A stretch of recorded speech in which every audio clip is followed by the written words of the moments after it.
அனைவருக்கும் அன்பு வணக்கம். நண்பர்களை, நான் எப்பவுமே எல்லாருக்கும் சொல்ற ஒரு விஷயம் இதுதான். நீங்க நேர்மையானவரா நல்லவரா இருந்தா மட்டும் போதாது, வல்லவராக இருக்க வேண்டும். அதுலயும் ரொம்ப நல்லவரா இருந்தீங்கன்னு சொன்னா கன்னிங்கா ரூத்லெஸ்ஸா இருக்கணும். அப்படி இல்லைன்னு சொன்னா எதிர்க்க இருக்க கெட்டவன் உங்களை விட திறமையில அறிவுல குறைஞ்சவனா இருந்தாலும் அப்படியே தூக்கி சாப்பிட்டு போயிடுவான். ஆனா இந்த சாதாரண விஷயம் கூட பாஜகவுக்கு தெரியல அப்படின்னும் போது அதுலயும் இவ்வளவு பெரிய அடி வாங்கியும் அதுதான் ஆச்சரியமா இருக்குது. கடந்த பாராளுமன்ற தேர்தல்ல பாஜக இவ்வளவு பெரிய இழப்புகளை சந்திச்சதுக்கு காரணம்னு என்ன சொல்றாங்க? காங்கிரஸ்ல பொய் பிரச்சாரம் பண்ணாங்க. இந்த மாதிரி பாஜக மறுபடியும் ஆட்சிக்கு வந்தது அப்படின்னு சொன்னா இடஒதுக்கீடை ரத்து பண்ணிடுவாங்க, அரசியல் சட்டத்தையே மாத்திருவாங்க, இப்படி எல்லாம் பொய் சொல்லிதான் இந்த அளவுக்காவது அவங்களால மேல வர முடிஞ்சது, பாஜகவுக்கு ஒரு இழப்பை ஏற்படுத்த முடிஞ்சது. சரி, இப்ப தெரியுது இல்ல? அப்போ இனிமேலாவது உஷாரா இருக்கணுமா வேணாமா? அதுலயும் கடந்த முறையை விட இந்த தடவை காங்கிரஸ் கட்சியும் சரி அந்த புள்ளி கூட்டணியும் சரி அதிகமான இடங்கள்ல ஜெயிச்சிருக்காங்க. அப்போ இன்னும் விகரசாதான் அவங்க இருப்பாங்க. எப்படியாவது இந்த ஆட்சியை கவிழ்க்க வேண்டும், இல்ல கெட்ட பெயர் ஏற்படுத்த வேண்டும், விரைவிலேயே ஆட்சிக்கு வர வேண்டும் அப்படின்னு தான் எந்த கட்சியா இருந்தாலும் வேலை செய்வாங்க. அதுல அண்ணன் ராகுல் காந்தி என்ன சொல்லியிருந்தாரு? முதல்ல கெரசின் ஊத்திக்குது அப்படின்னாரு, அதுக்கப்புறம் பத்தி எரிய போகுது அப்படின்லாம் அவர் எங்கேயோ பேசியிருந்தாருங்க. அப்போ உஷாரா இருக்கணுமா வேணாமா? தேர்தலுக்கு முன்னாடியே மோடி அவர்கள் என்ன சொன்னாரு? இந்த மாதிரி அந்தோலன் ஜீவியா, ஆமா, ஏதோ போராட்டம் பண்ணிய வாழ்க்கை நடத்துபவர்கள் அப்படின்லாம் வேற பேசியிருந்தாரு. அப்போ இந்த 5 வருட காலமும் எதிர்கட்சிகள் போராட்டம் பண்றதுலயே குறியா இருப்பாங்க. எதிராக ஒரு சாக்கு கிடைக்கும், அதை வச்சுன்னு ஒரு பெரிய கலாட்டா பண்ணணும், அரசாங்கத்துக்கு ஒரு கெட்ட பேரை ஏற்படுத்தணும், இதைத்தானே அவங்க ட்ரை பண்ணுவாங்க அப்படின்றது பாஜகவுக்கு தெரிய வேணாமா? அப்படி இருக்குச்சு ஏதாவது ஒரு சின்ன பிரச்சனை அப்படின்னு வரும்போது டக்குன்னு இவங்க தரப்புல இருந்து ப்ரோ ஆக்டிவா இருக்கிறத விட்டுட்டு எல்லா இனிஷியேட்டிவையும் எதிர்கட்சிகள் கிட்ட கொடுத்துட்டு அது டிஃபென்சிவ் கேம் கூட ஆட மாட்டேங்கிறாங்க. அந்த நீட் தேர்வு குளறுபடிகள் பத்தி தான் நான் சொல்லிட்டு இருக்கேன். சரிங்க, நீட் தேர்வு ரிசல்ட் 4ஆம் தேதி வந்தது, எலெக்ஷன் ரிசல்ட்டும் 4ஆம் தேதி தான் வந்தது. ஓகே, 9ஆம் தேதி தான் மந்திரி சபை பதவியேற்றுக் கொள்கிறது, அதையும் நான் ஒத்துக்கிறேன். 10ஆம் தேதி தான் போர்ட்போலியோ அனௌன்ஸ் பண்றாங்க, அதையும் நான் ஒத்துக்கிறேன். ஆனால் 13ஆம் தேதி வரைக்கும் என்ன பண்ணாங்க? 10ஆம் தேதி யார் எஜுகேஷன் மினிஸ்டர்னு தெரிஞ்சு போச்சு இல்ல? அப்பவே என்ன பண்ணிருக்கணும் சார்? என்ன சார் பண்ண முடியும்? அதான் அதுக்கு முன்னாடியே ஒரு கமிட்டி எல்லாம் போட்டிருக்காங்கன்னு நீங்களே சொன்னீங்களே, இதுல என்ன நடந்தது அப்படின்னு கண்டுபிடிக்கிறதுக்கு அவங்க ரிப்போர்ட் கொடுக்கணும், அதுக்கப்புறம் தான் சார் நடவடிக்கை எடுக்க முடியும் அப்படின்னா பாருங்க. அரசியல்ல பொறுத்த வரைக்கும் நடவடிக்கை எடுக்கிறது அப்படின்றது ஒரு பக்கம், ஆனால் நடவடிக்கை எடுப்போம், நிச்சயமாக தவறு செய்தவர்கள் தண்டிக்கப்படுவார்கள் அப்படின்னு அஷூரன்ஸ் கொடுக்கிறது அப்படின்றது இன்னொரு பக்கம். இந்த பக்கம் தான் முக்கியமான பக்கம். ஏற்கனவே 2-3 விஷயத்துல நான் பாயிண்ட் அவுட் பண்ணியிருக்கேன். ஒரு பிரச்சனை நடக்குது அப்படின்னு சொன்னா இங்க தமிழகத்துல தான் நான் சொல்றேன், திமுகல என்ன பண்ணியிருந்திருக்கணும்?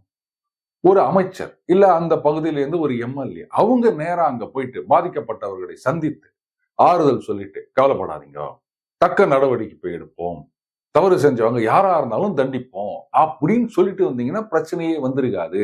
ஏன் இதை செய்யல அப்படின்னு நம்ம பாயிண்ட் அவுட் பண்ணியிருந்தோம் இல்லையா? அதே மாதிரி 10ஆம் தேதி இதுக்கான அமைச்சர் தர்மேந்திர பிரதான் அவர்கள் அப்படின்றது முடிவாயிடுச்சு. இம்மிடியட்டா அவர் ஒரு ஸ்டேட்மெண்ட் கொடுத்திருக்கணுமா வேணாமா? இன்னைக்குதான் பேப்பர்ல அவருடைய ஸ்டேட்மெண்ட் வெளில வருது. ஆனால் அதுக்குள்ள இந்த நீட் தேர்வுக்கு எதிரான புள்ளி கூட்டணி கட்சிகள் அது கருத்துக்கள் கொண்டு வந்தவங்களே திமுகவும் காங்கிரஸும். ஆனா இன்னைக்கு அவங்க 2 பேரும் இதை எதிர்த்து குரல் குத்துனுக்கிறாங்க. 24 லட்சம் மாணவர்கள் அவர்களுடைய எதிர்காலம் பாதிக்கப்பட்டு விட்டது, நீட்டு குளறுபடிகள் அப்படியாகும் இப்படியாகும், கோடிகள் ஊழல் அப்படின்னு ஆளுக்கு அடிச்சு விட்டுனுக்கிறாங்க எதிர்கட்சிகள், அவர்களுடைய ஆதரவாளர்கள்லாம் சோசியல் மீடியாலையும் மெயின் ஸ்ட்ரீம் மீடியாலையும். பாஜக என்ன பண்ணாங்க இதை கவுண்டர் பண்றதுக்கு? சார் அதான் இன்னைக்கு அனௌன்ஸ் பண்ணிட்டாங்களா, அந்த கிரேஸ் மார்க் கொடுத்ததை வித்ட்ரா பண்ணிக்கிறோம், அவங்களுக்கு ரீடெஸ்ட் வைக்கிறோம் அப்படின்னு. இதை முதல்லயே முடிவெடுத்திருக்கணுங்க. எப்போ எல்லாரும் கோர்ட்டுக்கு போயிட்டு கோர்ட்ல இருந்து நோட்டீஸ் அனுப்பிச்ச பிறகு அதுக்கப்புறமா நீங்க முடிவு எடுப்பீங்களா? இந்த முடிவை எடுக்கிறதுக்கு உங்களுக்கு என்னத்துக்கு இவ்வளவு டிலே ஆச்சு? அவ்வளவு பெரிய டிசிஷனா இது? திடீர்னு ஏதோ ஒரு டைம் பாம் கண்டுபிடிக்கிறாங்க, அதுல ஐயோ ப்ளூ ஒயரை கட் பண்றதா ரெட் ஒயரை கட் பண்றதா என்ன பண்றது அப்படின்ற ஒரு சிச்சுவேஷனா அது? யாரா இருந்தாலும் இந்த முடிவை எடுத்திருக்கலாம். கரெக்டுங்க, கிரேஸ் மார்க் கொடுத்தாங்க இல்லையா, அதை எடுத்துடுறோம், வேணா நீங்க வேற டெஸ்ட் எழுதுங்க, இல்ல அதை கட் பண்ண மார்க் எடுத்துக்கோங்க. சாதாரண சொல்யூஷன் இது. அதுக்கு இவ்வளவு நாள் தேவையா?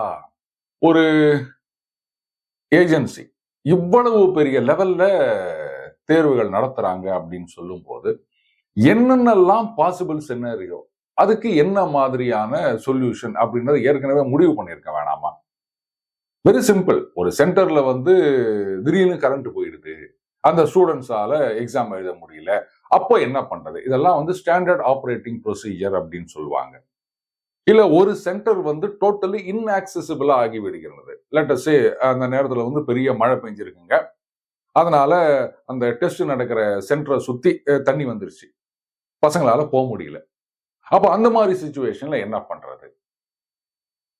சோ இந்த மாதிரி என்னென்னலாம் பிரச்சனை வருமோ அதெல்லாம் முன்கூட்டியே யோசிச்சு அதுக்கு என்ன பண்றது அப்படின்ற ப்ரொசீஜரை உருவாக்கி இருக்க வேண்டும். இந்த கிரேஸ் மார்க்கை பொறுத்த வரைக்கும் லெட் அஸ் சே 100 கொஸ்டின், இதை வந்து 100 நிமிஷத்துல அட்டன் பண்ணணும், இதுதான் வந்து எக்ஸாம் பேட்டர்ன் வச்சுப்பாங்க. ஒரு சென்டர்ல அதுல ஒரு 50 பசங்க இருக்காங்க, அவங்களுக்கு வந்து 100 நிமிஷத்துக்கு பதிலா 90 நிமிஷம் தான் கொடுக்கப்பட்டது. லேட்டா ஆரம்பிச்சிருக்காங்க ஏதோ காரணத்தினால. அப்போ 100 கொஸ்டினுக்கு 100 நிமிஷம் போது 90 நிமிஷம் தானும் போது 10 கொஸ்டின் அவங்களால அட்டன் பண்ண முடியாது. இதுதானே வந்து சாதாரணமா நம்ம யோசிக்கிறது. அப்ப அந்த 10 கொஸ்டினுக்கும் மார்க் அப்படியே தூக்கி கொடுத்துட முடியுமா? இது ஒரு கேள்வி.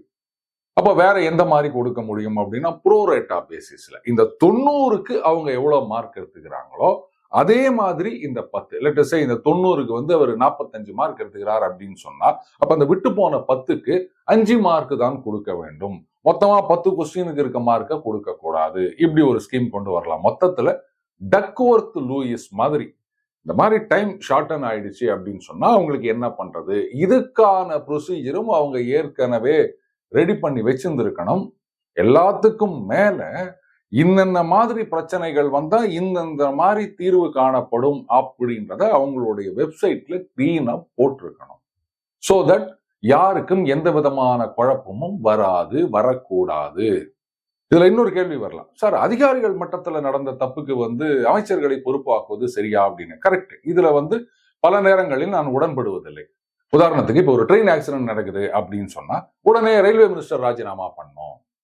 சரி, ரயில்வே ஆக்சிடென்ட் அப்படின்றது ரொம்ப ரேரா நடக்குது, ஆனா உயிரிழப்பு கொஞ்சம் அதிகமாக இருக்கலாம், அதனால ராஜினாமா பண்ண சொல்றாங்க அப்படின்னு ஒரு முட்டு கொடுக்கலாம்.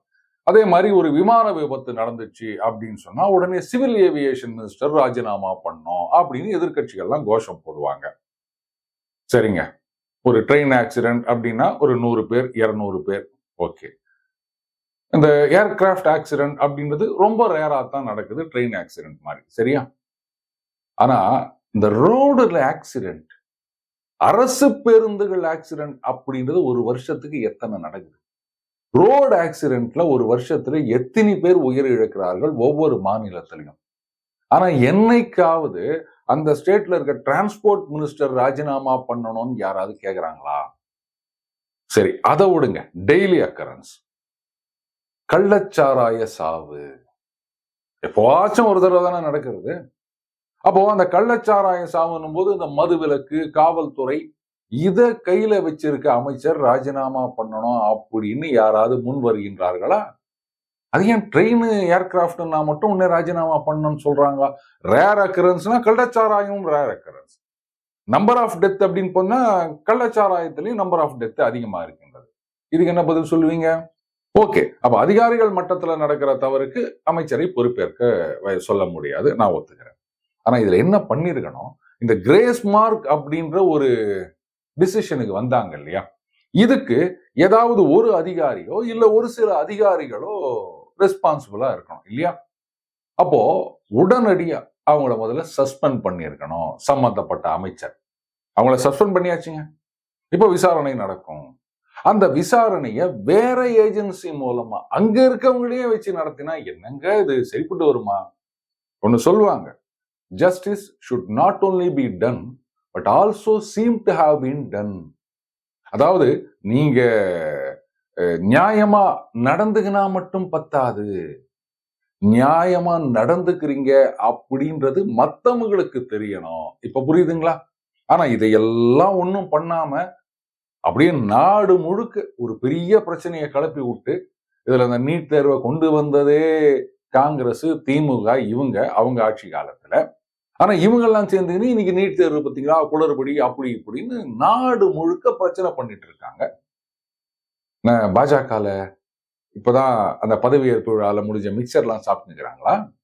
கம்யூனிகேஷன் இது ரொம்ப ரொம்ப முக்கியம் எந்த ஒரு அரசாங்கத்துக்கும் ஜனநாயக நாட்டுல.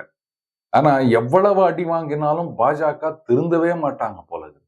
எந்த விஷயம் எடுத்தாலும் நாங்க இது பாருங்க பிரச்சனைக்கு சொல்யூஷன் என்ன அப்படின்றத கண்டுபிடிச்சிட்டு இருக்கோம், விரைவிலேயே அதை சால்வ் பண்ணிடுவோம். இது மட்டும் போதுமா? வெளியில என்ன பண்ண போறோம், இல்ல நாங்க இதை பார்த்துட்டு இருக்கோம், நல்லதா ஒரு முடிவு எடுப்போம் அப்படின்னு சம்பந்தப்பட்ட அமைச்சர்கள் பேச வேணாமா? இப்போ காஷ்மீர்ல பாத்தீங்கன்னா திடீர்னு ஒரு சில தீவிரவாத சம்பவங்கள் நடந்திருக்குங்க. ஆனா அங்க இருக்கிற மக்களிடம் இதற்கு ஆதரவு கிடையாது அப்படின்ற தகவல் வருகின்றது. அண்ட் அந்த தீவிரவாதிகளை தேடி பிடிச்சி சுட்டு கொண்டுட்டு இருக்காங்க நமது பாதுகாப்பு படையினர். இப்போ எதிர்கட்சிகள்லாம் இதை பிடிச்சிக்கினாங்க. ஆர்டிகல் 370 நீக்கினா எல்லாம் சரியாயிரும் சொன்னீங்களே, இப்ப என்ன ஆச்சு அப்படின்னு. ஏங்க நடக்கிறது ஒரு தீவிரவாத சம்பவம். எப்படி இருக்குதுன்னா, நீங்க ரோடெல்லாம் இவ்வளவு பெருசா போட்டீங்க அப்படின்னு சொன்னீங்களே, ஆக்சிடென்ட் நடக்குது அப்படின்னு கேட்கிற மாதிரி இருக்கு. அண்ட் மக்களிடையே இதற்கு ஆதரவு இல்லை அப்படின்றது ஒரு பெரிய பிளஸ் பாயிண்ட். ஆனா இது சம்பந்தமா இன்றைக்கு பாஜகல இருந்து பிரதம மந்திரியோ இல்ல வேற ஏதாவது மந்திரிகளோ மக்களுக்கு நேரடியா ஏதாவது மெசேஜை கன்வே பண்ணாங்களா? எல்லாம் இங்க சோசியல் மீடியால பாஜக ஆதரவாளர்கள், பாஜக நிர்வாகிகள் இவங்கெல்லாம் தான் பதில் சொல்லினுக்கிறாங்க. அவங்க யாரும் பேசுறதே கிடையாது. நாங்க ஒன்லி ஆக்ஷன், ஒன்னும் பேச மாட்டோம் அப்படின்னா இதெல்லாம் திருத்தவே முடியாதுன்னு தான் சொல்லணும். நடவடிக்கை எடுத்தா மட்டும் போதாதுங்க, என்ன பண்ண போறோம் அப்படின்றத மக்கள் கிட்ட கன்வே பண்ணணும். கடந்த 10 வருஷத்துல பண்ண எதையும் கன்வே பண்ணதே கிடையாது. அந்த இடத்துல அந்த கம்யூனிகேஷன் பெரிய லேக்கிங் பாஜகவுக்கு. அதை தெரிஞ்சும் இவ்வளவு அடி வாங்கியும் அவங்க இப்படியே இருக்காங்கன்னா அப்புறம் அவங்களை என்னன்னு சொல்றது? இதுல பாத்தீங்கன்னா பியூஷ் கோயல் அவர்கள் அவர் அண்ணாமலை அவர்கள் கிட்ட ரிப்போர்ட் கேட்டுக்கிறாரு. என்ன ஆச்சு, ஏன் இவ்வளவு தோல்வி அப்படின்னு கேட்டிருக்காரு அப்படின்னு இங்க மெயின் ஸ்ட்ரீம் மீடியால தகவல். ஏதோ சோசியல் மீடியால அந்த கட்சிக்காரங்க இந்த கட்சிக்காரங்க இது மாதிரி சுத்தி விட்டா கூட பரவாயில்ல, மெயின் ஸ்ட்ரீம் மீடியாலேயே இந்த மாதிரி நியூஸ் வந்திருக்குதுங்க. ஆங்கில பத்திரிகையில வந்திருக்கு, தமிழ் பத்திரிகையில வந்திருக்கு. உடனே பியூஷ் கோயல் அவர்கள் ஒரு மறுப்பு தெரிவிக்கின்றார். பாருங்க, நான் தமிழ்நாடு இன்சார்ஜ் எல்லாம் கிடையாது, நான் அந்த மாதிரி எந்த ரிப்போர்ட்டும் கேட்கவே இல்லை, இந்த மாதிரி எல்லாம் நியூஸ் போட்டுக்கிறீங்களே அப்படின்னு. சரி, அதுக்கப்புறம் ஒரு செய்தி பார்த்தேன், இவர் ஒரு புகார் கொடுத்திருக்கின்றார், இந்த மாதிரி தவறான செய்தி போட்டாங்க அப்படின்னு. என்ன பண்ண போறாங்க அந்த புகாரை வச்சுக்கின்னு? அப்படியே நிஜமாவே ஒரு புகார் கொடுத்திருந்தாலும் உடனே அந்த செய்தி நிறுவனங்கள் மீது நடவடிக்கை எடுத்துருவாங்களா? என்ன எடுப்பாங்க?